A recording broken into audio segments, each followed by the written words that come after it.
Welcome to A Healthy Bite. You're one nibble closer to a more satisfying way of life, a healthier you, and bite-sized bits of healthy motivation. Now let's dig in on the dish with Rebecca Huff. Hey friends, it's Rebecca here, and today we are back with Jennifer Taylor. She's with us again today, and we're going to be talking today about life scripts. And if you didn't listen to the previous podcast with Jennifer, I hope you'll take a minute to go back and listen to that. I'm going to have the link to that in the show notes and in the description box below if you happen to be watching the video on YouTube. But basically, Jennifer wrote a book called Spiritual and Broke, or Spiritual But Broke, right? Spiritual and broke? And broke. Yeah, Okay. yeah. And then she also has a practice. So why don't you go ahead and in case some of our listeners didn't get a chance to listen to the first time you were on the show, can you go ahead and introduce yourself a little bit? Sure. Yeah. So I'm Jennifer Taylor. I've been running a business called Quantum Touch for the last 17 years. We teach energy medicine or energy healing workshops around the world. We have a bunch of instructors teaching. And it basically works with our life force energy, or what some people call chi or prana, and to help facilitate the healing process. So we've seen a lot of relief, pain relief, or sometimes we see miraculous things happen, like cancer going away, or what we call miracles. And it's a really great business, and I love doing it. I've been doing it for a long time. Nice.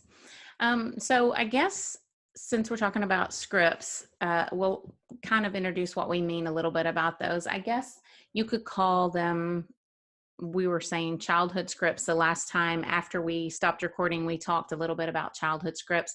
I've heard them called other things. I have always called them my storylines. But basically we're just talking about kind of perceptions that we have of ourselves and our world, and how we fit into kind of our world, and how these storylines impact the rest of our lives, and how these scripts kind of get into our head. So can you kind of give us a general idea of what you mean when you talk about these scripts? Stories. Yeah, and I think stories are also a really good term. I love that. Basically what I mean is that if your life isn't how you want it to be, which I know a lot of people, email me and say I'm in pain, or my relationships suck, or, my money situation isn't where I want to be. I like to look at what beliefs or what programming, maybe we're not even aware of what programming we have that gets in the way of creating a life that we want. So, if somebody says, I really want a partner, and they're just, they're manifesting the same unavailable man over and over again, or unavailable person or woman, it's like, why? And why is this? And so my belief is that the reason why we have these repetitive and sometimes not very fun patterns is we're operating off of programming that many times we got when we were really young, that got implanted to us at a very early age. And I'll get personal here. I'll give you an example. I've, up until recently, I've had a long history of dating men who were varying degrees of unavailable. And it was the same pattern, the same disappointing thing where, they don't text or call, or they disappear, or you get into a relationship and there's a lack of intimacy or connection. And it's like the common factor in this is me. Right? It's not all these men, it's me, and having perhaps the humility to recognize that I'm playing a role in this, and I'm not a victim, and this is what I'm creating. And the reason is, why? What beliefs, what scripts, why am I creating this? And I believe that you can track this usually down to a point where a certain belief got implanted.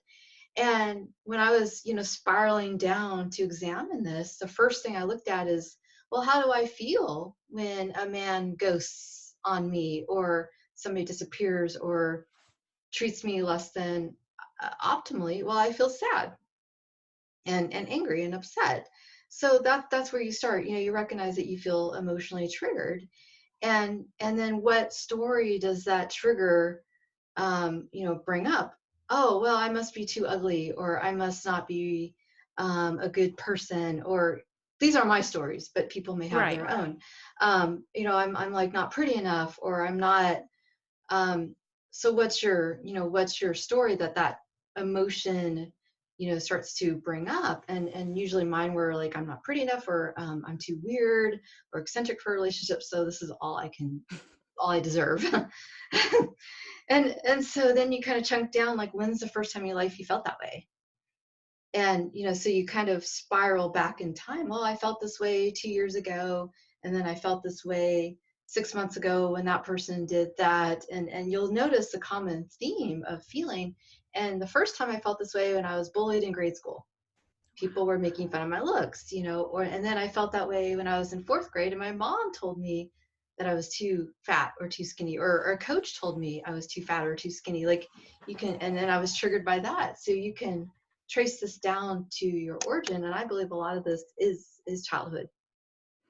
Wow, I can't believe how much of what you just said are the things that I wrote down that I are in my notes, because I was thinking about it, and I actually wrote that we get these, because I'm like writing and I'm like, the problem, what's the problem that we're going to talk about? So people have this problem. Some common scripts are, I'm not good enough, no one will ever love me, I'm unlucky. Or they can also look like labels, troublemaker, or even the opposite, gifted, don't let us down, you're the smart one. So those kind of storylines. And then I'm like, where do we get these life scripts from? Oh, it's various places. Maybe it's our parents, our teachers, or other people who influence us. And it's just funny because everything you said was exactly what was going through my mind when we talked about this before and now. um, I think so many times we create these stories just to help us make sense of things that happened in our childhood, whether it's good things that happened or bad things that happened, but we start to believe that these storylines are our record. And I visualize it kind of almost like, how you would put that record on, and when it got to the end, it would just go back and start playing again. The arm would pick up. I'm really dating myself, but the record needle would go back and it would start playing from the beginning again, and it would just start. And so we start believing that this is a permanent fixture in our life. So how do these stories and our belief in them change the trajectory of our life? So these stories actually generate our reality if we allow them. And that's usually what's at play with people when something's not working out like they'd like. It's usually the culprit is one of these stories is directing your life. Because I believe that our external circumstances are self-generated. Like, we are generating this to show us what we believe about ourselves. And it's for our growth. Like, ultimately the idea is to get to the point where you're generating a really great reality on all fronts. And to do that, the part is to unravel some of these stories so that we can feel whole as beings. We can feel whole and complete within ourselves. And then you can attract like different realities. But the idea is to process and release these stories that don't serve us. And what we're generating on the outside is to bring up a story that doesn't serve, for the process of releasing and forgiveness on it. That's what I believe. So that when you decide, all right, this story, well, that's an interesting story, but it's not right, it's not correct, it's just a story. If you can kind of detach a little bit from the story, saying it's not true or false, it's just a story, and realizing that your beliefs are not true or false, they're just beliefs, and kind of creating that little consciousness of what you're running, like a little separation, so you're not identified with the story. And that's what I really like, because once you can kind of say, okay, that story is just a story, it's not me, I may be running it, but it's not who I am. I'm a spiritual, eternal, loving soul, and I'm just happen to be wearing that story as a costume. Wow. Like a Halloween costume, you just take off the story and say, okay, let's generate a different reality, rather than like identifying that, making that story your identity. That's the first step, is to create that little gap between the story and yourself as an internal, conscious, spiritually alive and loving being. That is so good. And that can actually be applied in so many different ways, because the storyline doesn't always have to be just pertaining to you, but it can also be a storyline you've created in a relationship. Because I Mhm. think this is one of the things that we talked about before, is that my husband and I had created all of these storylines about our relationship, and we both had these almost separate storylines that were keeping us from progressing into a successful marriage. And once we identified those, and I could see, like just how you were saying, okay, this is a storyline. And I put a distance between myself and that storyline. And I was able to see it when that book opened up. Oh, I know the script. Okay, I'm not going to go there. And I would choose a different script. I would choose a different storyline. And that's when stuff started changing. I think that's awesome. And that's very sometimes really hard to do, but It that's is. amazing. Because let's say you get triggered by your spouse's behavior, and so the tendency is to just go yell at your spouse, or be, that's easy to do. Blame it on that your spouse, and get into a fight. Instead, what I like to do is, if I get triggered by someone's behavior, spouse, or um, partner, or whatever, I take a step back and say, okay, I feel like really angry about that, or I feel sad about what he did. What story am I running that makes me feel sad? Like, what story did that produce when he did that behavior?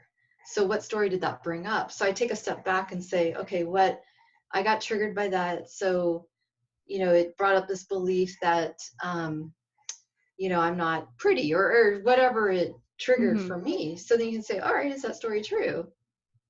He certainly didn't intend, to bring up that story or trigger me. I just got triggered, because usually the closest people in your life are like the perfect match to bring up your stories. Right. They're like perfectly matched. Yes, it's definitely something that he didn't do intentionally, and neither did I.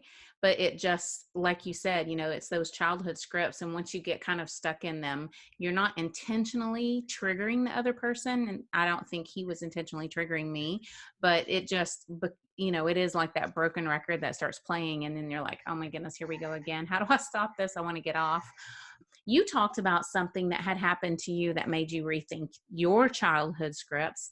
And listeners can go back and listen to that episode, so we aren't going to go into the whole story again. But so if history does seem to be in this repeating pattern, it's not hopeless, right? Because you experienced breaking free of those scripts. You want to tell Um, us more about that? yeah, so one of the things I feel like is really important to recognize is that life is not happening to you.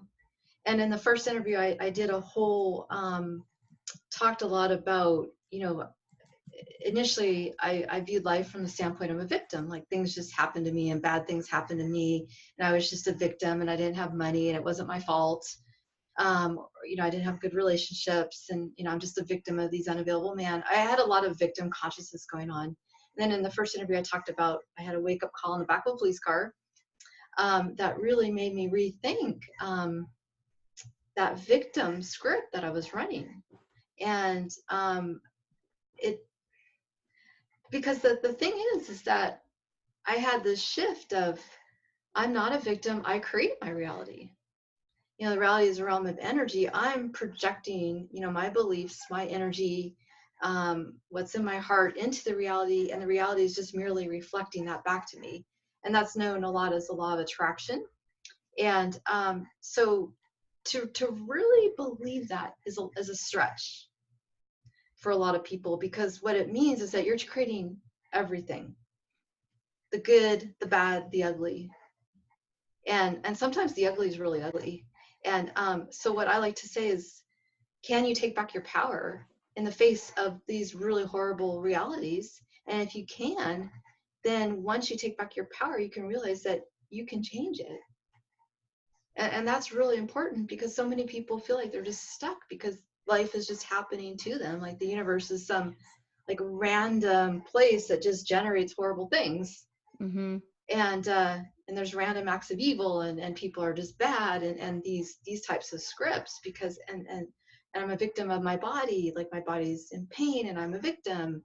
um, and so what I like to say is, let's take back our power and realize that we're generating our realities. And once you do that, then you can start to unravel why. But the first thing is to really understand from a very deep level that your life is your creation. So And it I think takes, that's gonna be hard. yeah, it takes a lot of introspection. I think since the last time we talked, I've really like tried to think about, where did this particular storyline come from? And I honestly haven't gotten to the bottom of it yet. I mean, and you'll have, I mean, people are going to have a lot of different scripts. I mean, and there's this and there's that, and I don't want to get into anything specific, but how do we start unraveling this? I mean, you think about, like you said, the last time I felt this and what happened, but it's so jumbled up in there. Mm-hmm. Yeah, so what I like to do is, let's say I get triggered by something, the triggering, there's usually two elements to it. And when I say triggered, it's usually something elicits a negative emotional response. Mm-hmm. And so there's two components to this. One is the emotion. You're angry, you're mad, you're sad, that you have this intense emotional reaction. Mm-hmm. And that's what I call emotionally triggered. The second is the story that this emotional reaction elicits. So there's two components. The story, oh, I was betrayed, or I was, made fun of, or whatever that story is, or I don't deserve better, or there's usually a story. And the idea is to catch yourself, to identify the feelings and also the story.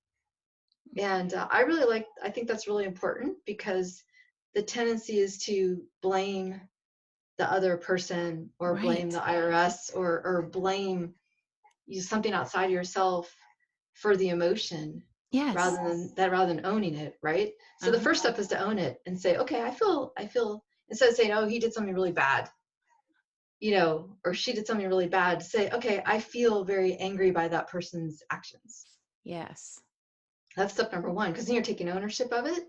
It's not what that person did, it's how you're feeling about it, and saying, I feel really angry. And you're choosing to feel a victim. You're choosing to feel angry, and you're choosing, this is your choice, that you're choosing to feel angry by their actions. Mm-hmm. And this gets a little tricky, because sometimes people do things that are less, like, people steal things from other people, or break into your house, or break into your car, or whatever. And that can be a little tricky. But again, I would say, take a step back and feel like, okay, I'm really angry that this person broke into my car. And this is where it requires a high level of ownership, because then once you process the feelings, you can look and say, why did I attract that?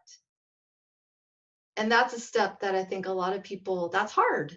That's a hard step, because the tendency is to say, I was just a victim of a crime. Yes. But what I really think is important is to say, why did I attract that? Because normally people tend to attract the same thing over and over again. They may be victims of multiple crimes. Uh-huh. It's the same pattern, or just repeating itself. So to actually change that, say, why did I attract it? Now, when you're in the midst of dealing with a super heavy emotion, I don't recommend trying to ask yourself why I attracted that in the midst of feeling the intensity of the anger, because it's too premature. Right. One of the most insulting things you can do to a person, I feel like, is a person, they're right in the midst of this, oh, my car got broken into, I'm so upset. You're, well, why did you attract that? That's not what you want to do. Not the when right a person's thing to right say. in the midst of it. That's really annoying. So when you're kind of talking to a friend or counseling somebody, until they fully process the emotion and release it, and are ready to examine their role in the attraction, that's when you start talking about it, but not when someone's like, it just happened and they're all, dealing with the feelings. Right. So is there a certain thing that you see, like, for example, you mentioned betrayal. So let's just pick that one out of the hat. So say someone is victim of, I'm using air quotes, victim of betrayal. They get betrayed repeatedly, whether it's, their spouse, the guy they're seeing, or a friend, or a business relationship, or whatever. Say someone got screwed over in their business repeatedly. Say this is the third or fourth time the same thing has happened to them. And they are starting to recognize, okay, this is something I'm bringing this into my life. I recognize that, this is happening to me over and over and over again. Now I'm starting to pick it apart. Do you see a common theme? Normally, the things that really get you going, like really get you upset, are like a thematic thing. For me, it was unavailable, these men that show up in a less than optimal way in my life. It was like less than available men, and it got annoying, really heartbreaking, because it's just over and over again, it's the same theme. And recognizing that it's a theme, first of all, and that you're attracting it, and I think that's really hard. So I typically see like these things that appear over and over again. It's just like a lifetime theme that may have started very young. Right. Maybe you were in an abusive family. And you had you felt, mentioned too, no, sorry, go ahead. I heard a story. A person was growing up in an abusive family, and then they started manifesting like betrayals in their life, because they had this unprocessed emotion around the abuse, and then just kept on getting abused over and over again in their life. So sometimes it starts really, really young. So you had said this was one thing, is attracting these emotionally unavailable men, but then you also had this debt that you were dealing with, and you turned all of this stuff around during this 7 or 8 year period of time. Were the two unrelated? Was it two separate things, or were they somehow intertwined?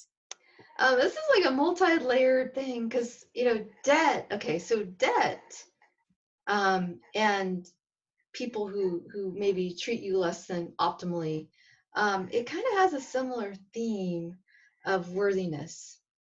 That could be one issue with the debt, because if you're running your life at a loss financially, which is what debt is, you're spending more than you earn every month, and so you're bleeding money every thing. One of the scripts I had multiple scripts, but one of the scripts I have is like, I don't deserve to run my life at a profit. I deserve to be losing money every month. I don't deserve to make money on my money. To run things, where my money makes money. I don't deserve to have profit. Is like abundance. It's a feeling of overflow, that I have enough, like I'm so happy it overflows type of energy. And debt is more like, I can't make it. I'm incapable. I can't. It's a feeling of negative self-talk when you have debt. Nobody really feels good about their debt. It's like, oh, I'm a bad person, I have debt, I just can't get it together. It's these feelings of unworthiness that start to crop in. And the same with dating somebody who may, who doesn't text you back, or who disappears. It's like, I'm just not a good person. These scripts of just feeling less than. And that's the same script, just it manifests with money and relationship, and also sometimes health. Feeling like I don't deserve to feel good. Wow. And I'm packing that. Yeah, you're past that. So can you tell us a little bit about how you stopped this broken record? The first thing was to identify that that I wasn't just a victim of all of this. To identify that this is my reality creation. I'm generating this, like taking responsibility, and then I'm generating debt. I'm attracting, men who aren't showing up in a way I'd like them to show up. I'm attracting this to take ownership of that, because I was just stuck in this victim thing of spinning around like, oh, it's the IRS's fault, it's the guy's fault, it's that fault. I was just spinning in this blame thing. And so the first thing I had to do was like, this blame thing has to stop. So I put my foot down in front of myself and said, I'm going to stop doing the blame and look at myself. So first of all, it's just a willingness to look inward. And I think that that was the first thing I had to do. And it was hard because I didn't want to. Right. I didn't want to like admit that I had to, I had to take an honest look at, what did I believe? And it's painful to look inward and say, wow, like I don't believe I deserve anything, and just recognizing that, wow, I'm like really angry that, just taking ownership of that can be really hard. It's also the willingness to forgive. A lot of times, like, when life feels unfair, and it felt unfair, like my debt felt unfair. How I was treated by these men felt really unfair. Like I didn't, this is not fair. Like other people get married, why not me? Other people are like able to buy the house of their dreams, why not me? You start comparing, it feels unfair. Mm-hmm. And then, oh, well, he really broke my heart and he's a bad person, that type of thing. Is to forgive that, because you're holding on to this frequency of energy of I deserve to be treated poorly, or I deserve debt, and that frequency of energy is locked into your whole system. So when you're holding on to that frequency of energy, by still being angry about it, by still being triggered, by still holding that negative energy, you're going to keep attracting that. So the willingness to forgive that person who screwed you, or the IRS for taking half your money, or whatever you're angry about, the willingness to say, all right, I'm going to forgive. I'm going to process the feeling and forgive it and let it go. Forgiveness like releases the frequency of energy that attracts it to you. Yeah, I think so. I agree that when we release that forgiveness, I feel like the goodness flows back into our lives, and holding on to the forgiveness is almost like a block, or holding on to the bitterness or the anger or the feelings of betrayal, and just, holding tight and not wanting to let go, or not wanting to allow that forgiveness to take its place, does kind of block us from moving forward. And then we just stay in that holding pattern, hence the completely revolving broken record. So once we are able to identify this, we're bringing these things into our lives, we're starting to unravel them, we're starting to release them, we're starting to feel forgiveness. How do we keep the momentum? How do we keep going and moving forward? For example, you paid off all of your debt and you continue to move forward. What were give us some, I don't know. I don't know if you can exactly give us some steps that can relate to other areas of life, that we can kind of know when we're moving into the next phase. So one thing that you'll notice if you've done the forgiveness process and processed the feelings and let it go, is that your reality will start to shift, Mm-hmm. which is awesome, because you get feedback saying, oh, okay, I'm on the right path. Yay. Mm-hmm. So when things start to shift around you, it gets really interesting, because you see, oh, okay, I did that forgiveness process, and now I'm no longer attracting the same type of men into my life. Yay, good for me. And so you'll start to see it shift. Now, if it doesn't shift, that's interesting as well, because then you recognize, well, I'm still holding on to some of these feelings of anger. So just really looking at what's happening and what's going on in your reality is really good clues to see if you need to do more work on forgiving anger, or releasing anger, or releasing the hurt or emotion. So you'll get feedback. That's the nice part, is we're in a feedback loop. Mm-hmm. We're not operating in a vacuum. So if you start to see that your finances shift, it becomes easier to save money and get out of debt. That's awesome. Or if you find you're just basically interjecting a layer of consciousness into your life.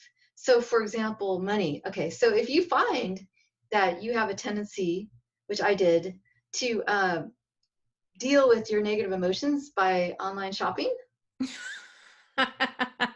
retail therapy, every day a new pair of shoes arrives, or a new dress arrives, or new home decor item arrives. That was mine. And you're recognizing, okay, every time I get mad or upset, instead of really dealing with the feelings, I'm going shopping. Mm-hmm. And that's what I was doing, and that's where a lot of my money was going. And so sometimes, like an old addict, right, I get upset, I'm like, let's go to Amazon.com, I want to buy a pair of shoes. And then stop yourself and say, do I really need a pair of shoes? I have 30 pairs of shoes here. Um, and it kind of becomes funny. You're like, okay, I'm actually upset about this. I don't need the pair of shoes. And sometimes you legitimately, it's okay to occasionally spend money on something you really love. But if it's just this habit of suppressing your feelings by buying a pair of shoes, you can even do this. Sometimes habits are hard to break. You can say, all right, I'm emotionally buying a pair of shoes. Buy. That's the first step. Oh, I don't feel good about life right now. I'm emotionally spending. That's true. And I think that's part of like how we self-sabotage. For me, it's not necessarily spending, but because I'm a health nut, I would be like, what's the healthiest junk food I can eat right now? Or because I have dealt with emotional eating. So when something happens, the first thing I'll notice is I'm like in the kitchen. Sometimes I'm eating before I even realize I'm actually feeding my emotion instead of my body. And so I think one of the things that helped me to stay on track was to have a bunch of healthy things in my fridge all the time.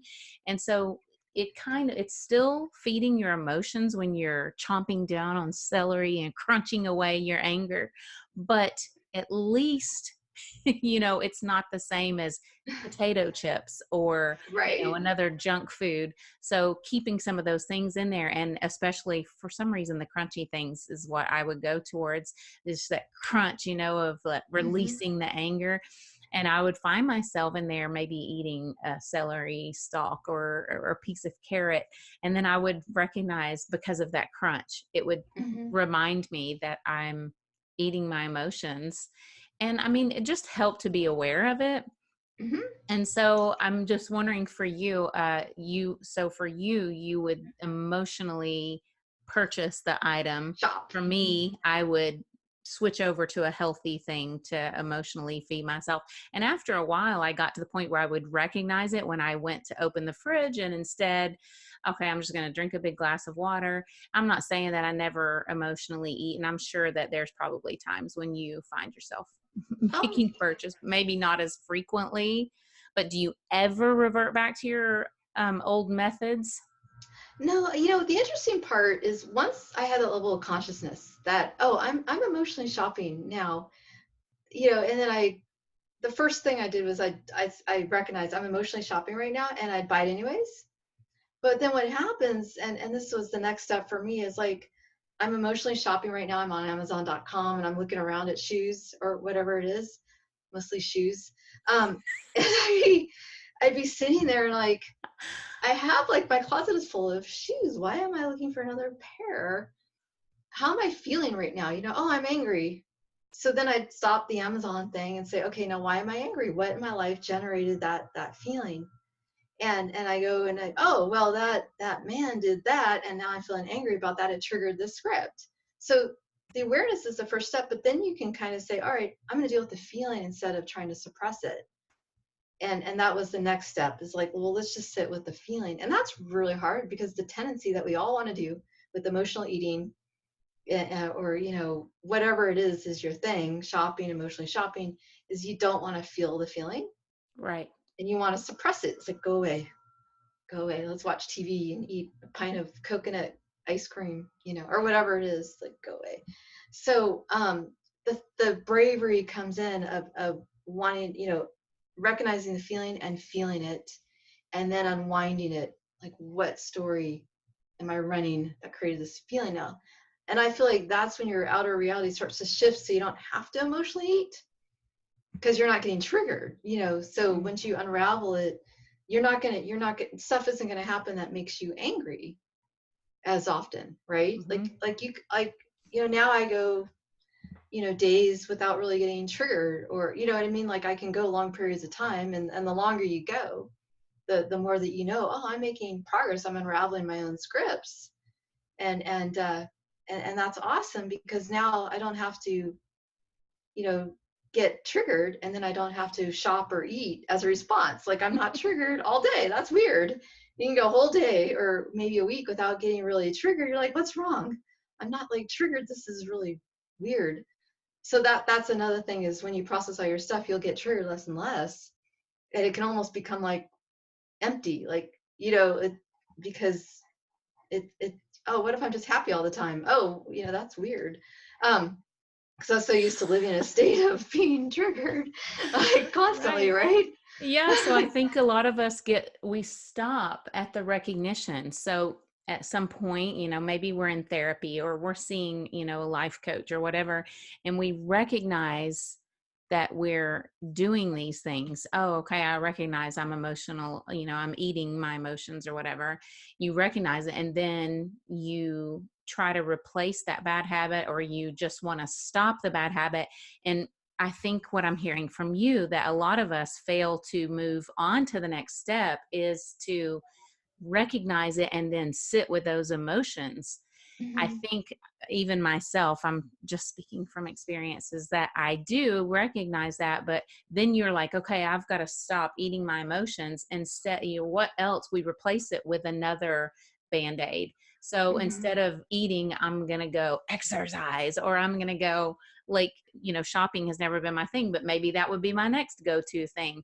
Instead of, we're still not dealing with whatever's going on, we're trying to find a new. I think that a lot of people do Mhm. that. I mean, I'm And, just and speaking it's easy from to my own do. experience. Because when you're really upset, like emotion can feel like death sometimes. It can be so intense, It's right? uncomfortable. Very uncomfortable. So if you're really mad or somebody triggered you, or you're really sad and you feel like you're just falling apart inside, nobody really wants to sit with that. So here's where to start a meditative practice when you're in the midst of that, to unravel it. It's really, really hard, but that's what I think it takes, is to, okay, I'm emotionally eating. Let's just set that aside. What am I feeling? Let me sit with this. You're not gonna, it feels like you're gonna die sometimes. The emotion's so intense, but if you can like have the wherewithal and the bravery to just sit with the feeling Mm-hmm. and breathe into it and say, okay, let's see what this feeling has to tell me. Mm-hmm. And that's really hard, because you have to let go of control, which I'm like a little bit of control freak Mm-hmm. sometimes. So just like let go of control and let that feeling kind of envelop you, and what's the lesson from this feeling, and sit with it. And maybe you have to meditate with it for 30 minutes. And then what tends to happen is you're sitting with this feeling and you're meditating it, the feeling starts to dissipate, but then I get like pictures of this process of the feeling. Here's where it got triggered. Here's where it got triggered before. Here's where it got triggered before. I get this like pictorial viewpoint of unraveling the feeling into the origin. And when you get down to the origin, let's say, oh well, this is anger that I felt when I was 5 years old when this person teased me. Let's unravel that and sit with that as the 5 year old. You unravel that and sit with that as the 5 year old, and then say, maybe I can rewrite this. I'm going to forgive that person that teased me and rewrite this script right now. And say, I'm going to create something where that person loved me, like we hugged. I forgive that person and we hugged.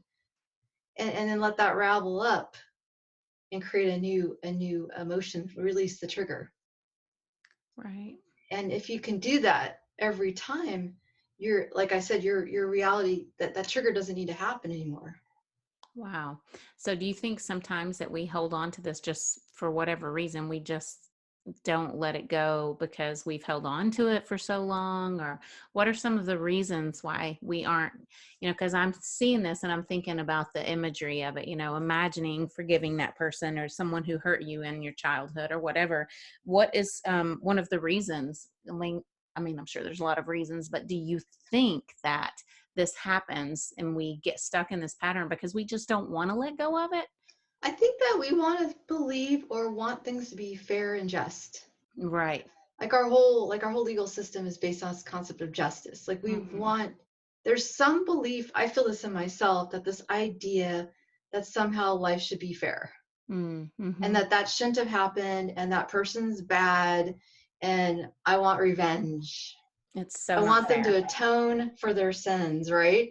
And I see Right. people get stuck on this, is like somehow they're only going to be happy when that person's life, like they can like harm that person. When it gets And brought to justice. until it's brought to justice on some level, whatever that means, oh, they're in jail now I feel good. Mm-hmm. Or what, I don't even know what that really means, because if you really chunk that down, it's like, what does that mean? What would actually make this okay? hurting another person now, does that now make this okay? Or if that Right. person winds up in jail, is now that okay? You know, I think justice is kind of this endless, pit, because it's never gonna be okay, even if that person is in jail, Mm-hmm. because it still happened. So, and on some level, I'm thinking beyond justice, we're looking for some kind of closure. Hmm. Yeah. So And how can we go about getting to the closure when there really isn't a justice? I mean, whenever there is an injustice done, you mhm, are betrayed, you are hurt, you are violated or whatever, and say the other person gets off scot-free. You mhm. still need that closure. And that's forgiveness. And it doesn't make that person, what they did, like, okay. We're Mhm. not telling the universe, oh, well, that's okay. Everyone come and treat me poorly. And, what you're doing is that's how you create closure, because the only thing that's keeping you attached to that energy and that event is your unwillingness to release the anger or pain and let it go. And that's closure, because once you don't care, you're done with it. Yes. Yeah.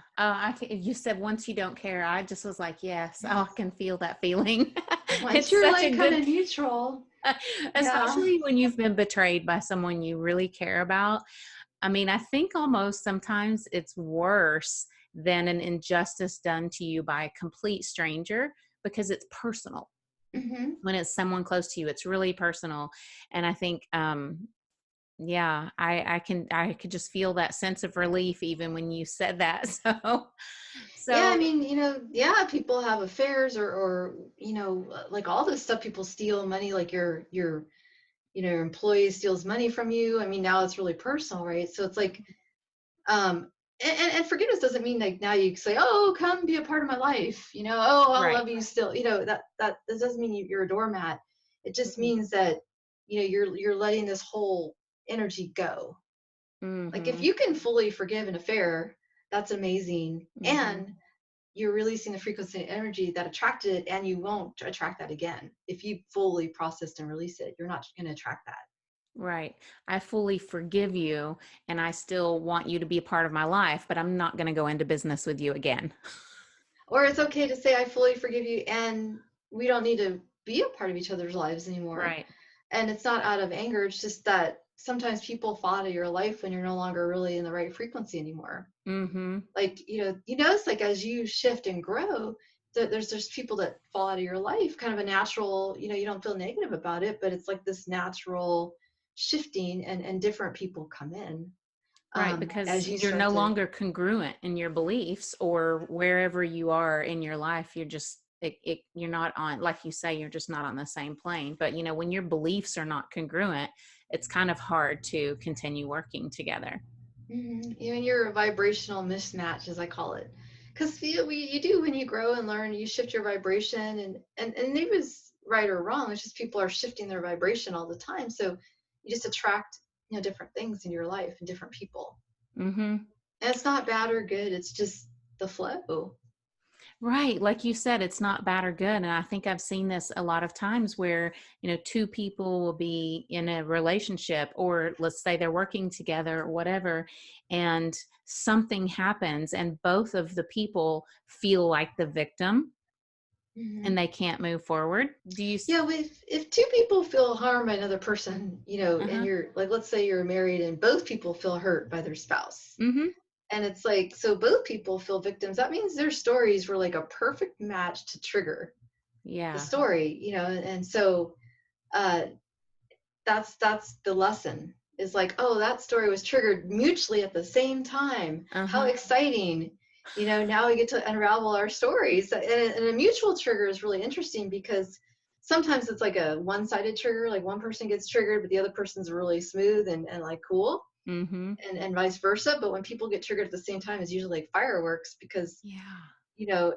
it's helpful if only one person gets triggered. I feel like, because when both people get triggered, it's just hard to like, one person kind of has to hold, like, let's unravel this, hold the space. Yes. But so that's still your work, even if your spouse is super triggered and you're super triggered, taking taking ownership and saying, all right, let's unravel this. I've seen that happen with sisters, where they were both, like you said, it was like the explosion. And I think it's hard because they both start trying to unravel whatever triggered it at the same time. And then they like go off on crazy different paths. But wow, you've given us so much to think about. And this is a lot about what your book is about. And you talk so much in your book about how your personal story, and it's just a lesson for others to how they can unravel these scripts and move forward and get out of those patterns. Yeah, I really want to help people feel, let's say, unstuck. Mm-hmm. I want to help people say, all right, I'm going to take back my power. I want people to be able to take back their power in any situation, no matter how horrendous and how hopeless it seems. Say, I'm going to get my power back, and I'm going to create something really new. Good. And if I can help people accomplish that, and I put my very personal story in there just because I'm hoping it can show that no matter how bad things are, you can take back your power, you can make new decisions, create different levels, a different life. You can create a whole new life that's really more matched to what you're wanting, and you're never stuck. Your income's never fixed. You don't have to put up with people that treat you, let's say, less than how you'd like to be treated. None of this is necessary. You can take back your power and say, I'm shifting. And then when you shift, and that's what the point I was trying to get across, when you shift, things do shift. You're not in a vacuum. The universe is a great reflection. And that's what I want. I really want people to take back their power and create a happy life. That's because you know what it feels like. And I think it was very brave of you to share your story. It took a lot of courage to talk about all of the things that you went through and the journey you traveled to recovery and how you got there. And I think it was very, very courageous of you to share that with us and to let us learn. And I appreciate it so much. And I am going to make sure that all of your information to your website, because you work with people online, not just in the area where you live, right? Yeah, I do occasional one-on-one coaching. And then my book, I have my books, and then I have the energy healing, which is, again, like, let's take back our power with health.